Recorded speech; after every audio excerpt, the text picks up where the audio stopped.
Assalamualaikum warahmatullahi wabarakatuh. Hello everyone. In this opportunity, we are from third group want to present about how important is grammar in acquiring and using a second language. Before going to the presentation, I want to introduce my group member. The first speakers is Septiya Dwi Utari, the second is Tri Ayuningsih, the third is Yasmine Attiroh Majid, the fourth is Nurul Izzah Aulia, and the last and the conclusion speakers is Afra Zahra. So, this is the table content of our presentation. So, let's get started. Hello guys, this time we will discuss about grammar. What is grammar? Grammar is an everyday tool that people use all the time without being aware of it. For grammar is just the way we sentence together to communicate what we want to say.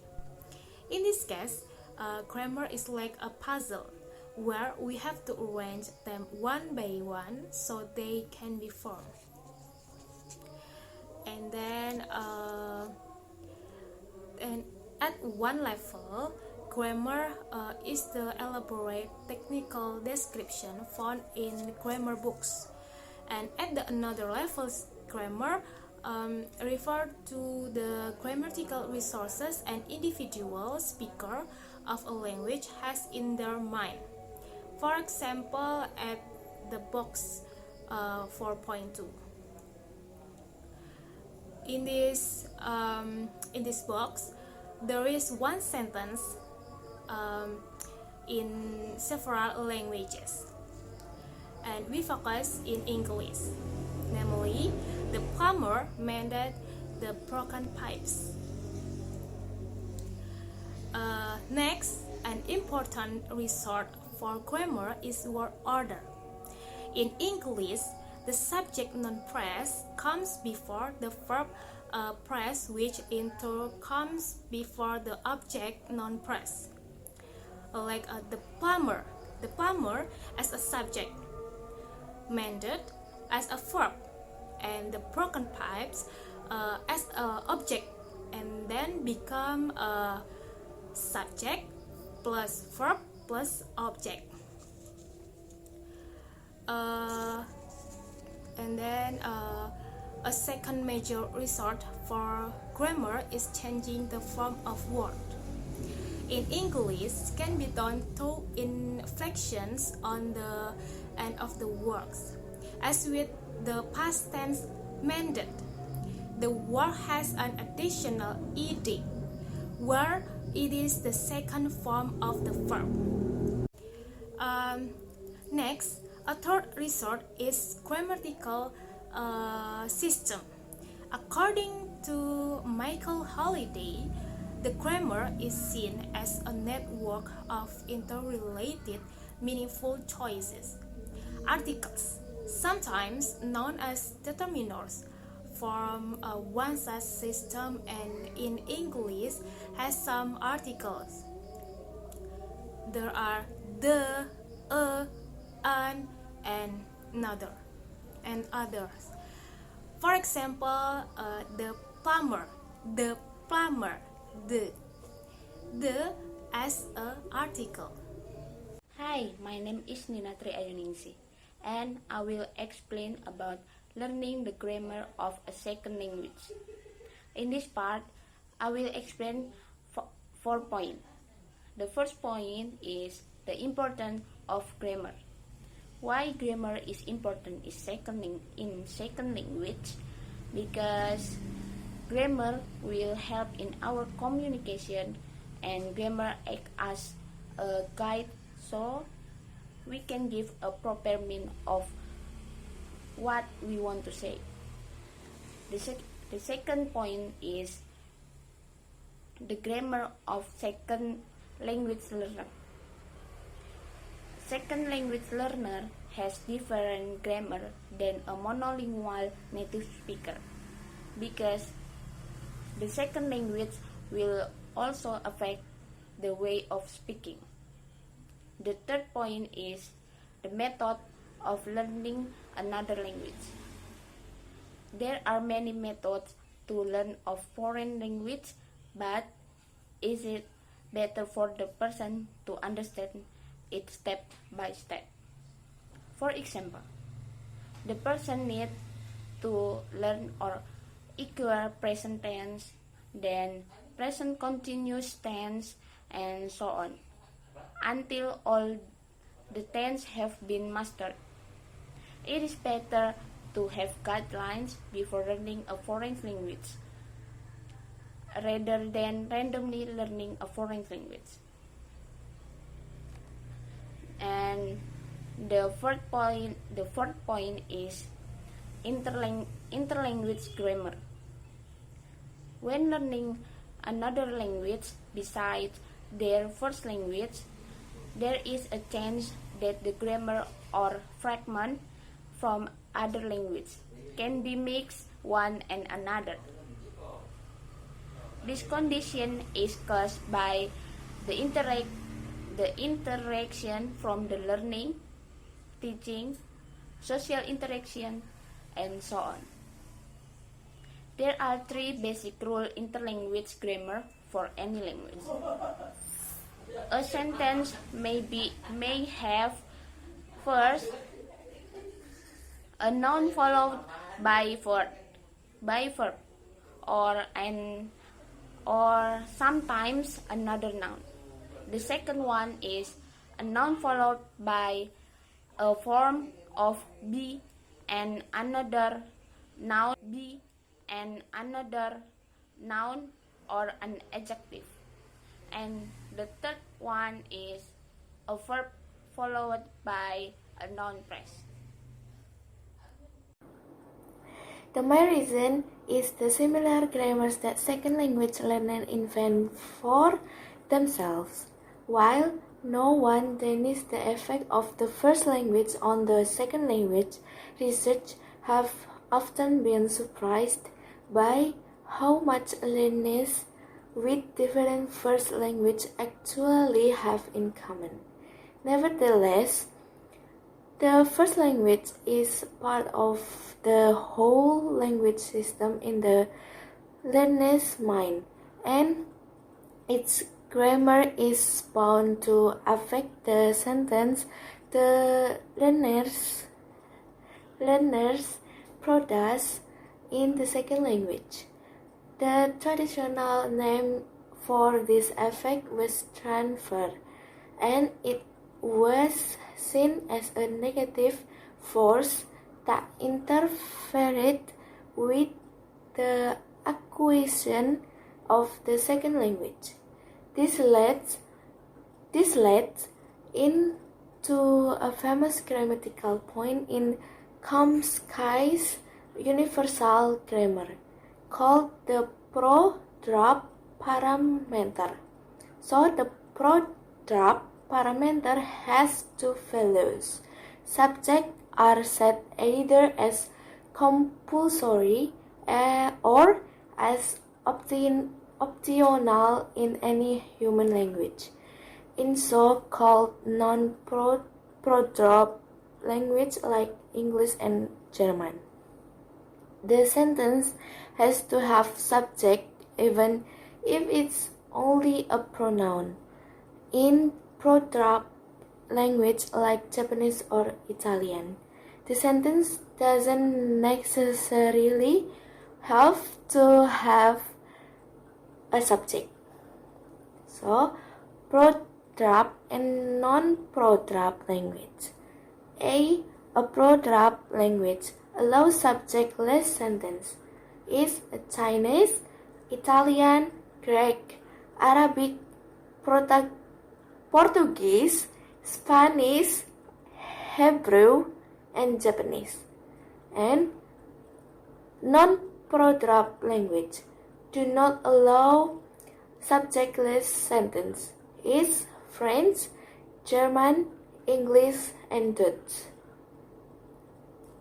Currently, the interlanguage grammar the learners draws in part on their first language, only recently has it become apparent that the second language also affects the first language that the person already knows. To take proverb as an example, once again, the value for the new language has an effect on the old. In Italian, learning English has to switch from a grammar with a proverb setting to one with a non-proverb setting. Next, there are many other examples of the effect of the second language on the first. Children learning karaoke as a second language are less likely to coin past tense form. This is called reserve transfer, as it goes backwards from the second language to the first. Once the language system of a multilingual is treated as a whole, interconnection occurs between all the language a multilingual possesses. So, people have also talked of lateral transfer, which goes between two of the speaker non-native language. Say